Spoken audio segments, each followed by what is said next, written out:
video natin ngayon mga ka-maestro ay pag-usapan naman natin itong paparating na SONA ng ating Pangulong Bongbong Marcos na gaganapin po yan sa Lunes. So, ayon po sa mga balita ay puspusan na po ang paghahanda ni Pangulong Marcos sa gaganaping SONA. So ang lahat po ng mga babanggitin niya sa State of the Nation Address ay kanya nang isinasapinal.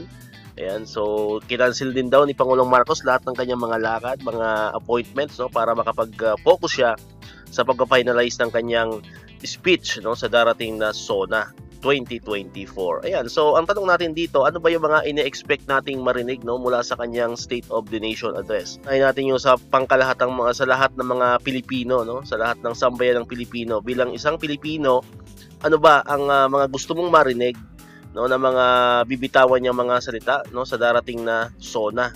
So kung ano yung mga naiisip nyo, mga gusto nyo, comment nyo lang po dyan sa comment section natin.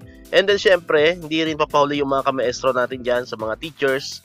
No, bilang isang teachers, sa tingin natin, ano ba yung mga gusto nating marinig mula sa ating Pangulo, no, na mababanggit niya dito sa SONA 2020. Ano ba yung mga nais nating marinig?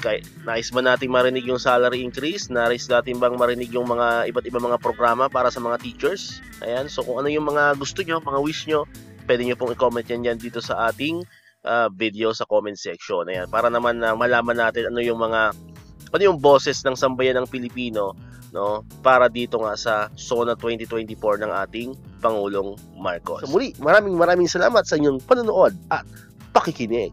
Once again, El Maestro. See you on my next vlog. Bye-bye!